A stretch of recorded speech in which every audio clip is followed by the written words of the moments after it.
que no está seguro. Había una escuela que pudiéramos llamar verdaderamente una escuela secundaria, es decir, no tan principal como los peripatéticos, los platónicos o los estoicos. Había una escuela algo secundaria en esta época helenística que se llamaba la escuela de los escépticos, que no estaban seguros de que se pudiera llegar a la verdad. Cicerón no era un escéptico radical, pero precisamente tanta diversidad de doctrinas lo había enseñado a no tomar como tan seguras y definitivas las ideas que oía. De manera que tenía un cierto barniz escéptico lo que decía Cicerón. Además de que podía ser también una pose, es decir, una actitud que él tomara para no chocar con la gente, porque la gente dogmática, pues la gente lo rechaza. Y Cicerón, que quería conquistar a la gente, no le gustaba entonces presentarse como dogmático. Así que la academia para el tiempo de Cicerón se llamaba la Nueva Academia y tenía un tinte escéptico. Para completar lo que estamos diciendo de las escuelas que existían en el tiempo de Cicerón, mencionemos a otra escuela algo marginal que se llamaba la escuela de los cínicos. Los cínicos decían que tanta sutileza como decían los demás filósofos estaba enredando a la gente y que en realidad lo único que hacía falta era vivir sencillamente y como la naturaleza, como hacen los perros, que si se necesitan aparear en la calle, ahí mismo en la calle se aparean, no tienen que, como los humanos, irse a ocultar en un cuartito oscuro. Y que si tienen que vomitar, vomitan en la mitad de la calle y que no se ponen collares ni vestidos de seda. El programa de los cínicos, la palabra cínico viene de la palabra perro. Fíjense que donde corren los perros se llama un cinódromo. Y la misma palabra can parece que está relacionada con la palabra kyn, que quiere decir perro en griego. Kyn. Pues los cínicos tenían como este ideal de la vida natural y eran un poco cínicos, como decimos nosotros, sarcásticos, gente ligeramente ruda en sus modales, porque no hacía falta todas estas pistulerías de la civilización. Estas eran todas las escuelas, más o menos, casi todas las escuelas que teníamos en aquel tiempo del helenismo. Solo falta mencionar una, porque Cicerón todas estas las podía oír y más o menos decir, bueno, tienen su punto. Pero había una escuela que Cicerón detestaba. Y esa escuela que Cicerón detestaba era el epicureísmo. Había sido fundada más o menos al mismo tiempo que la del estoicismo por un señor llamado Epicuro. Y si queremos ridiculizar, porque no es tan violento como esto, lo que decía Epicuro, también Cicerón lo ridiculiza y lo simplifica demasiado. Lo que decía Epicuro era más o menos así: déjense de hablar de esas cualidades del hombre bueno. El hombre en realidad obra persiguiendo el placer. Y está bien que eso sea así. El placer ha sido puesto así para que la gente actúe buscando el placer. y el placer es la recompensa de la buena acción. Así que no hablemos de virtudes, no hablemos de cualidades buenas y malas.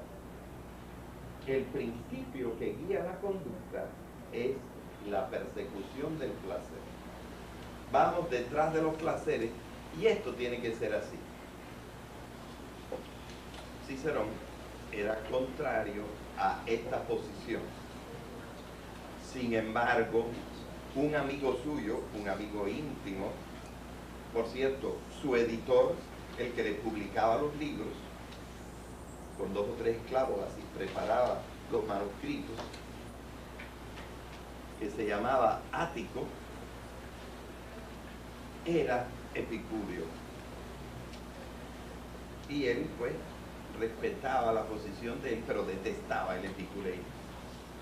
Discutían acerca de él. Con esto, pues completamos más o menos el panorama, ya iremos profundizando, si Dios quiere, en estas teorías, pero ya existen unos videotapes que se pueden consultar sobre las escuelas filosóficas del tiempo de Cicerón. ¿Cuáles eran precisamente esas escuelas? Y ya podemos entender qué es lo que está diciendo en este párrafo Cicerón. Lo retomo desde el principio, este párrafo, cuando Cicerón dice: no obstante, leyendo mis obras, que apenas difieren de los escritos peripatéticos, toda vez que unos filósofos y otros, todos queremos ser discípulos de Sócrates y de Platón.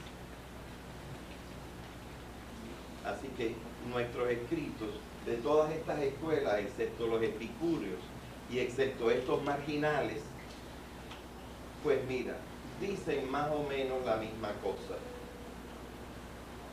Y esta misma cosa, la vas a aprender en mis libros, pero no te pido que las creas a pie juntilla, yo que soy académico. No, tú juzga por ti mismo acerca del contenido de mis libros. Nada puedo objetar a ello, nada me gustaría más que tú fueras crítico.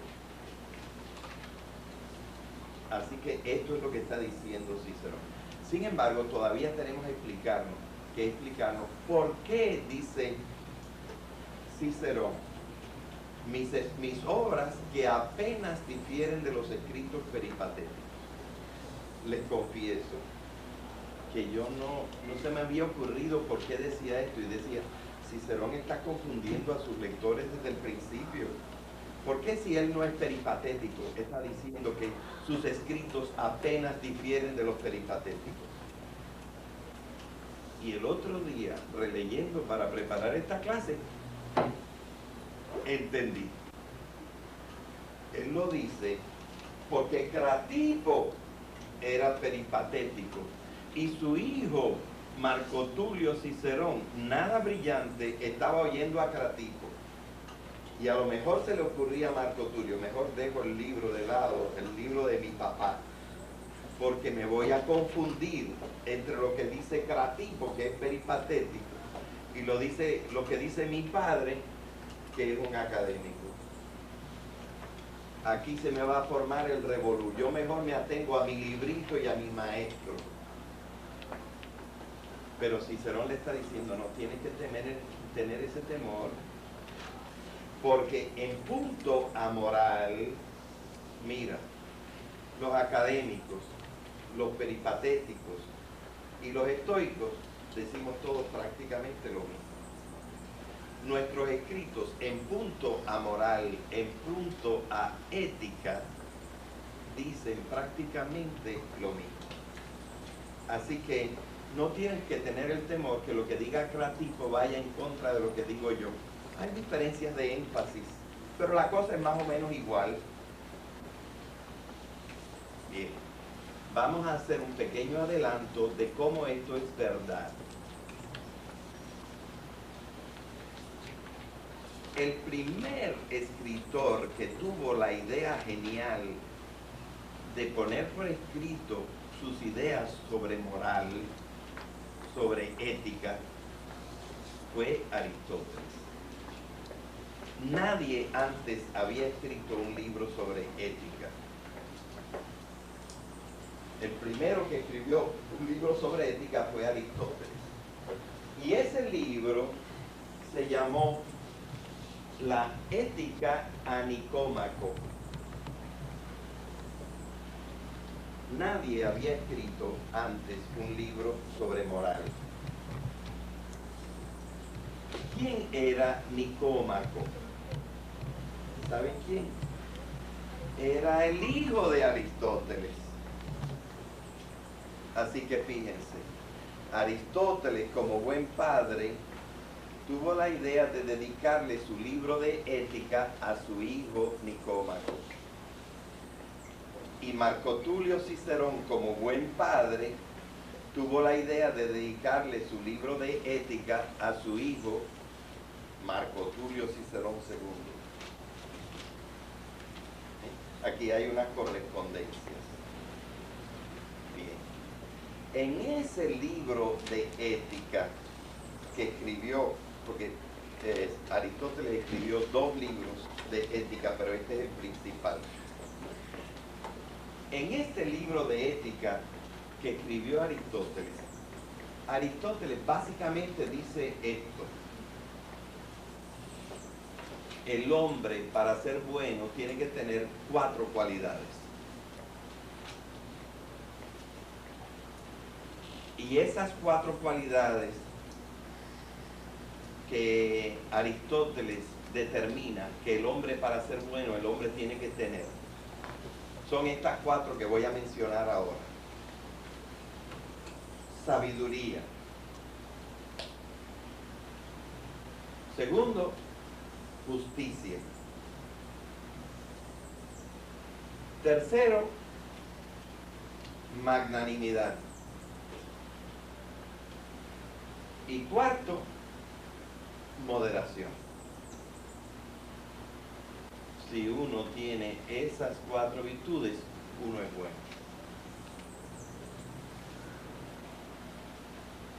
Así que, ya ven ustedes, nosotros como veremos, vamos a encontrar esas 4 virtudes en el libro primero de Cicerón.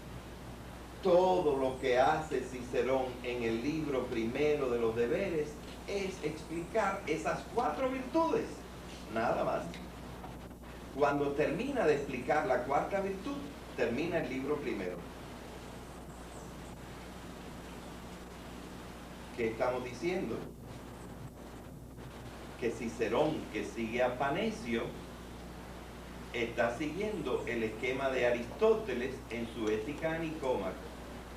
Todos encuentran que las 4 cosas que hay que hacer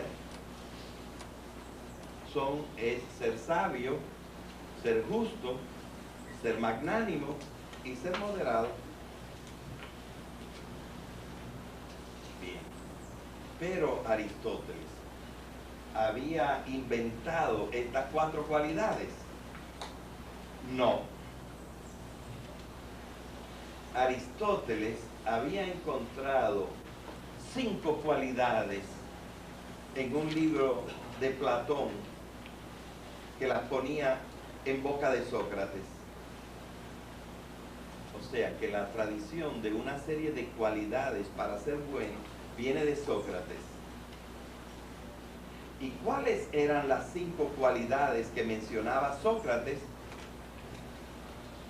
Pues las 4 que retiene Aristóteles, más otra, que yo no sé muy bien lo que quiere decir en aquel tiempo, que era la santidad.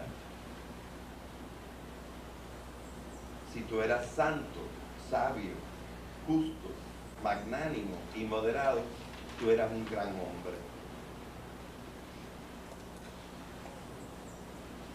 Así que vemos que hay una tradición en punto a moral que va de Sócrates a Platón, a Aristóteles, y a Zenón de Sitio, y a Panecio, y de Panecio pasa a Cicerón, que explica su moral hablando de 4 cualidades: sabiduría, justicia, magnanimidad y moderación.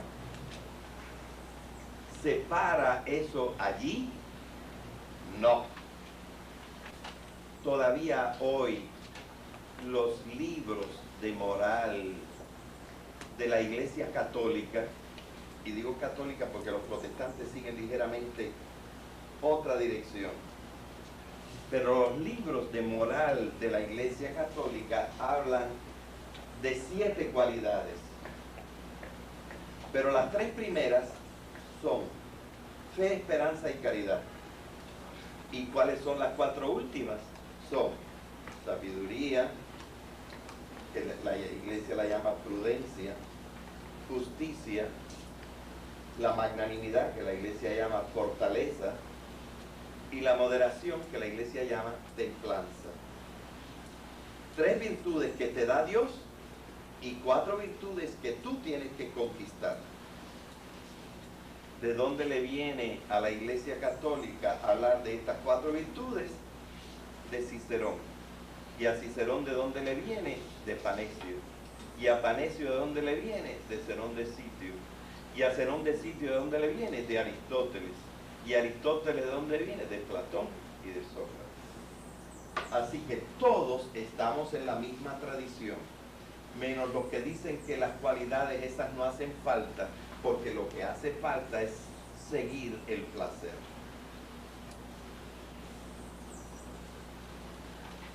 Ya ven ustedes por qué Cicerón, después de todo, puede decir, aunque Cratipo hable de moral siguiendo a Aristóteles, y yo hable de moral siguiendo a Panecio, y mi escuela, la que yo considero mi escuela, sea la de Platón y de Sócrates, apenas diferimos en este esquema sobre la moral, porque todos creemos en las virtudes, ¿verdad? Y a pesar de eso, yo no te digo que tú sigas lo que creemos todos nosotros. Tú juzgas con tu cabeza de lo que tú estás oyendo, que para eso Dios te dio una cabeza, ¿verdad? Es lo que le está diciendo Cicerón a su hijo Marco. Y ahora continúa. Pero en todo caso, aunque tú difieras de lo que yo estoy diciendo, tu lengua latina se hará sin duda más rica al leerme. Así que no estarás aprendiendo solamente filosofía, estarás aprendiendo buen latín. No quisiera con todo que se viera en esto una muestra de arrogancia. Cicerón tenía su puntito de arrogancia. Ya sabemos que no se podía aguantar la lengua. Todos los seres humanos somos un poquito vanidosos y Cicerón no era una excepción. Pero él dice, yo no estoy escribiendo aquí solamente por arrogancia.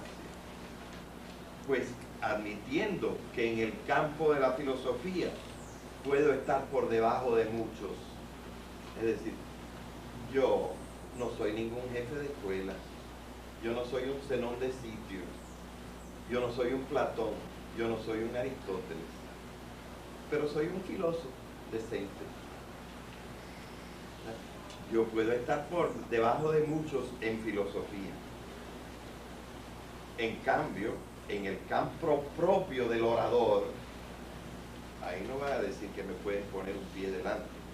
En el campo propio del orador, es decir, en el arte de hablar de manera adecuada, precisa y elegante, supuesto que yo he dedicado toda mi vida a este estudio, me parece que si me atribuyo un poco de mérito, bien puedo hacerlo de un modo en virtud de un derecho muy mío. Porque yo me he pasado toda mi vida perfeccionando el lenguaje. Así que de las 2 cosas que se pueden hacer con mis libros, las 2 te pueden servir. Reflexionar como tú quieras sobre lo que yo digo en filosofía y aprender buen latín. Ahora ya llevamos al número 3. Y dice así el número 3. Por ello, te exhorto muy vivamente, mi querido Cicerón, a que leas con cuidado no solo mis discursos, los discursos que yo he pronunciado en los tribunales, que yo he pronunciado en el Senado.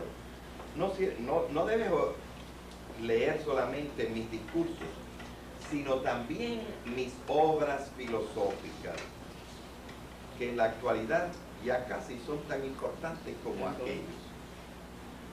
Es decir, tú sabes muy bien que yo empecé distinguiéndome como orador.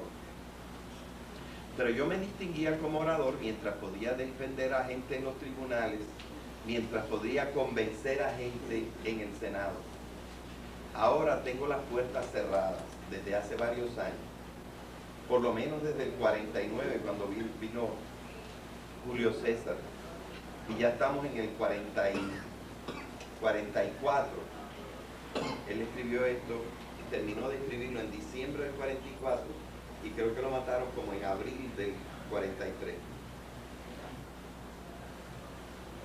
Ya llevaba como 6 años que no podía escribir política, no podía escribir leyes, y entonces se dedicó a escribir filosofía para no estar ocioso, para hacer algo importante. Y claro, ya había publicado varias obras importantes de filosofía. Por eso ahora las obras de Cicerón no deben ser consideradas solamente sus discursos oratorios. Ahora también habrá que considerar la filosofía como algo propio de Cicerón. Es lo que él está diciendo acá.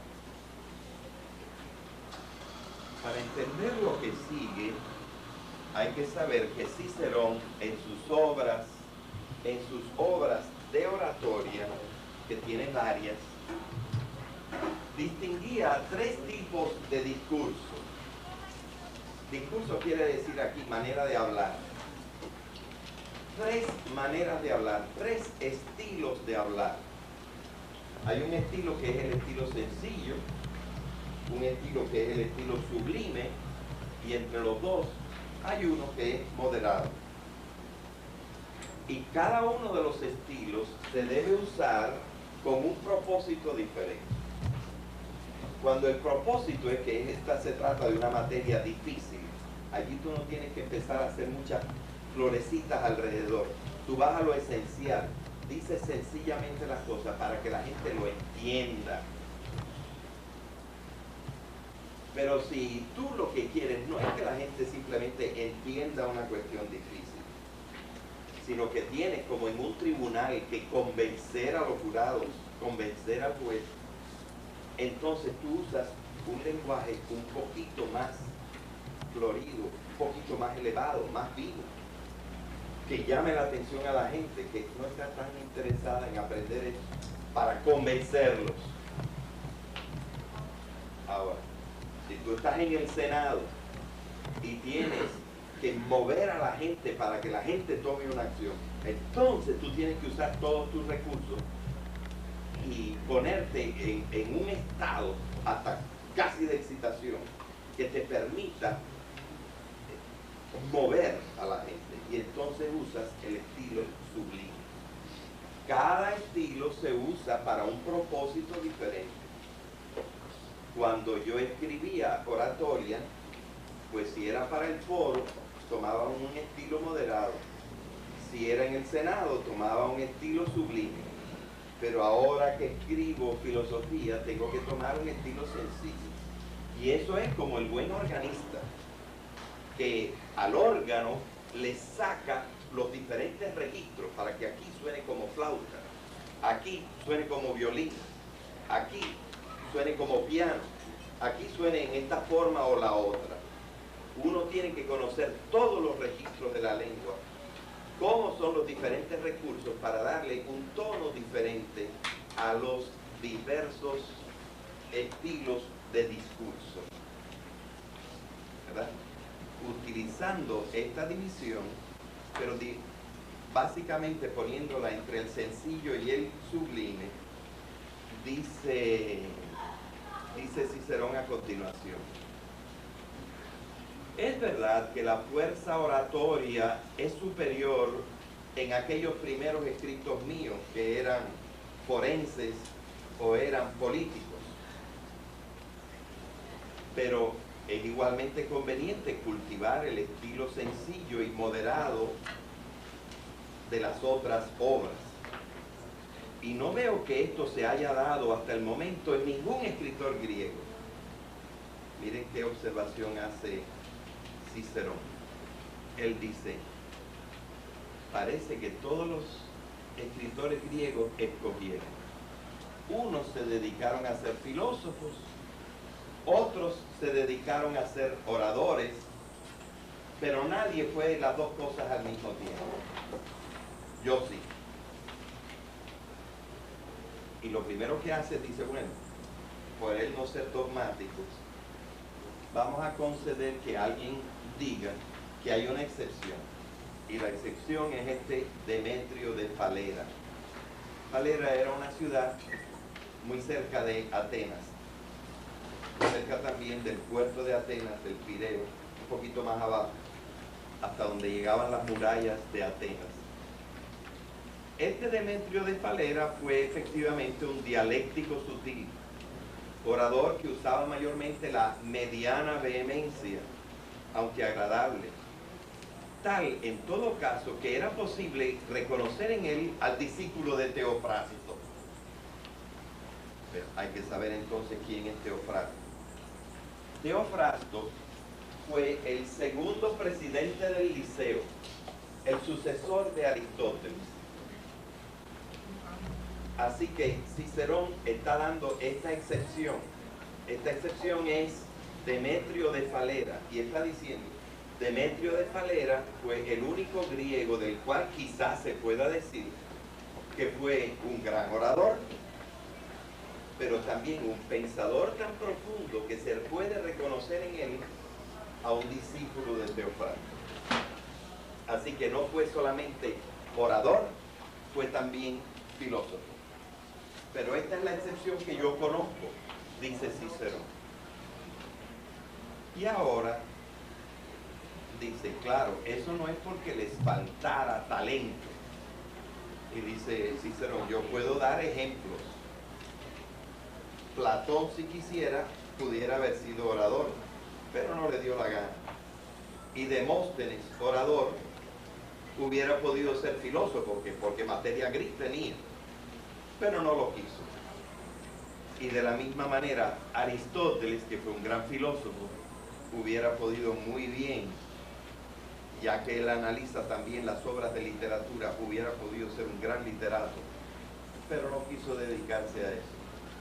E Isócrates, el segundo mejor orador de los griegos, hubiera podido ser filósofo, pero no lo quiso hacer. Así que los griegos se han dedicado cada uno a un estilo de discurso. Yo me he dedicado a los dos, y es lo que dice el párrafo siguiente. Por lo demás, considero ciertamente que si Platón hubiera querido dedicarse al género de la elocuencia forense, hubiera podido hacerle con gran elevación y amplitud, a lo mejor que yo, y que de la misma manera Demóstenes, si hubiera retenido y hubiera querido exponer lo que aprendió de Platón, hubiera podido hacerlo de manera elegante y brillante, porque no le faltaba talento. Y lo mismo pienso de Aristóteles y de Isócrates, cada uno de los cuales, sin embargo, enfrascado en su propio género de estudio, menospreció dedicarse al otro. Esta es la introducción, que es casi como una carta que le pone Cicerón a su hijo al principio de su libro, en que le va a explicar la moral, en que le va a explicar la ética, la parte práctica de la ética, que se llama los deberes, que no está seguro. Había una escuela que pudiéramos llamar verdaderamente una escuela secundaria, es decir, no tan principal como los peripatéticos, los platónicos o los estoicos. Había una escuela algo secundaria en esta época helenística que se llamaba la escuela de los escépticos, que no estaban seguros de que se pudiera llegar a la verdad. Cicerón no era un escéptico radical, pero precisamente tanta diversidad de doctrinas lo había enseñado a no tomar como tan seguras y definitivas las ideas que oía. De manera que tenía un cierto barniz escéptico lo que decía Cicerón.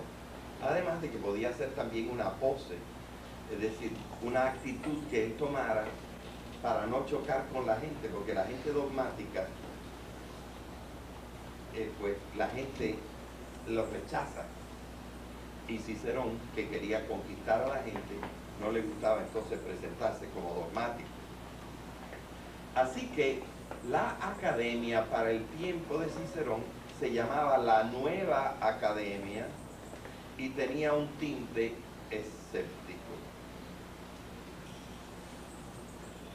Para completar lo que estamos diciendo de las escuelas que existían en el tiempo de Cicerón, mencionemos a otra escuela algo marginal que se llamaba la escuela de los cínicos. Parece que está relacionada con la palabra kyn, que quiere decir perro en griego. Kyn. Pues los cínicos tenían como este ideal de la vida natural y eran un poco cínicos, como decimos nosotros, sarcásticos, gente ligeramente ruda en sus modales, porque no hacía falta todas estas pinturerías de la civilización. Estas eran todas las escuelas, más o menos, casi todas las escuelas que teníamos en aquel tiempo del helenismo. Solo falta mencionar una, porque Cicerón todas estas las podía oír y más o menos decir, bueno, tienen su punto. Pero había una escuela que Cicerón detestaba. Y esa escuela que Cicerón detestaba era el epicureísmo. Había sido fundada más o menos al mismo tiempo que la del estoicismo por un señor llamado Epicuro. Y si queremos ridiculizar, porque no es tan violento como esto, lo que decía Epicuro, también Cicerón lo ridiculiza y lo simplifica demasiado. Lo que decía Epicuro era más o menos así: déjense de hablar de esas cualidades del hombre bueno. El hombre en realidad obra persiguiendo el placer. Y está bien que eso sea así. El placer ha sido puesto así para que la gente actúe buscando el placer. Los cínicos decían que tanta sutileza, como decían los demás filósofos, estaba enredando a la gente y que en realidad lo único que hacía falta era vivir sencillamente y como la naturaleza, como hacen los perros, que si se necesitan aparear en la calle, ahí mismo en la calle se aparean, no tienen que, como los humanos, irse a ocultar en un cuartito oscuro. Y que si tienen que vomitar, vomitan en la mitad de la calle y que no se ponen collares ni vestidos de seda. El programa de los cínicos, la palabra cínico viene de la palabra perro. Fíjense que donde corren los perros se llama un cinódromo. Y la misma palabra can